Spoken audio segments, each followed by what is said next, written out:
So, one of the greatest Stevie songs of all time. You haven't done nothing. And, you know, the doo-doo-wops, you know who's coming in on the background. Jackson 5. It's the Jackson 5 singing the doo-doo-wop. He actually says, Jackson 5, sing it with me now. It's amazing. Yeah. Anyway, I think your version is better. Ah. Now, don't tell Stevie. Don't tell Stevie. Louis, tonight we have two wonderful guests. A great comedian, Wanda Sykes is here tonight. Woo. And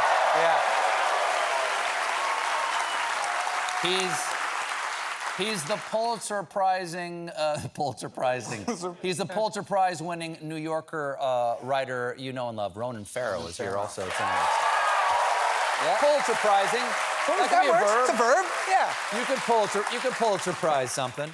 Now, folks, if you watch this show, you know I spend most of my time right over there carefully pouring the day's hottest stories over the painstakingly ground fresh takes to craft for you the finest stoneware mug of rich Sulawesi Taraha coffee that is my monologue. But sometimes I come to curled up in a recycling bin in a Hot Topic break room, gather some half-empties, mix their remnants in a plastic skull to create the radioactive Mountain Dew extreme sludge of news that is my segment. Meanwhile. Taraja, not Taraha. Taraja. We'll fix it. Taraja. Meanwhile. Traffic was snarled last week when a tractor trailer hauling cheese caught fire in Northeast Ohio.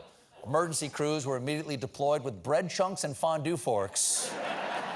Authorities say the situation is stable and delicious. Meanwhile, in order to expose security flaws, a researcher hacked into the back end of Jacuzzi brand smart hot tubs. Though, for the record, hacking into the back end happens a lot in hot tubs.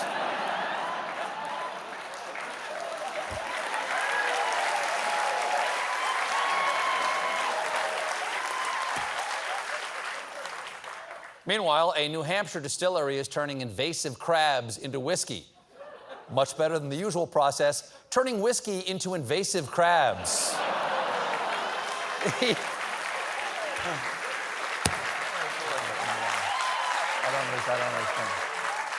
The company said it teamed up with the University of New Hampshire's NH Green Crab Project to develop the whiskey, which is billed as being made with a bourbon base steeped with a custom crab, corn, and spice blend mixture, resulting in a revolutionary new technology called soup.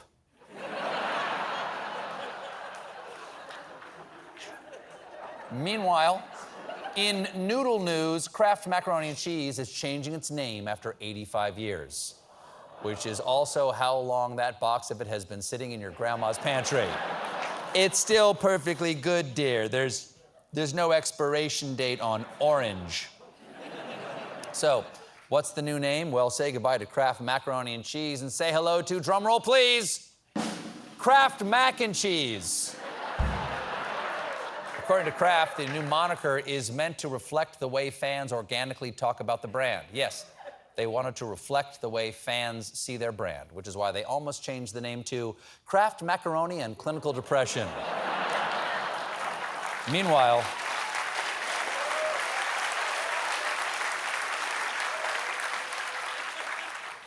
according to new research, the mites that live and breed on your face have anuses.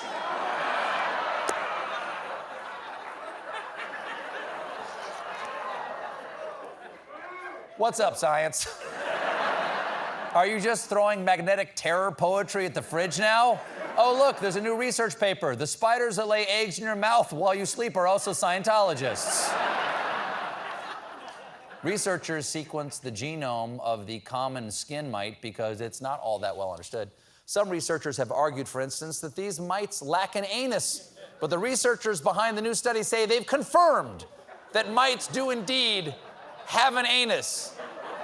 Once again, science, the cure for cancer. Are we there yet? No, then maybe. I'm just saying. Maybe we just backburner the whole do mites have an anus thing.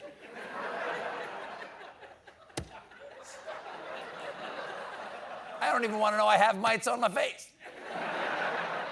Meanwhile, my viewers north of the border are in for a, I'm going to say, treat. Because in Canada, French has just unveiled a ketchup-flavored popsicle called the Frenchsicle. After you finish the ketchup-flavored popsicle, the popsicle sticks have fun messages on them like, "Are you okay?" Speaking of condiments, climate change and price hikes are hitting Dijon mustard. Now remember, if it's not made in the Dijon region of France, it's only sparkling brown spread. Hotter temperatures, here's the deal. Hotter temperatures have led to more insects. More insects have led to poor seed harvests. And poor seed harvests lead to empty shelves at supermarkets. Who needs your fancy condiments? As a proud American, I only eat mustard if it's a level of yellow that can only be described as emergency flare. But the seed shortage is severe. For example, in Burgundy, seed production has fallen from 12,000 tons 3 or 4 years ago to 4,000 tons last year, leading manufacturers to predict those who want the high-end mustard will have to pay more. It's true, prices are so high, we actually have footage of a black market mustard deal going down. Give me the Grey Poupon! Please don't kill me. Grey Poupon, ride the brown pony. We'll be right back with Wanda Sykes.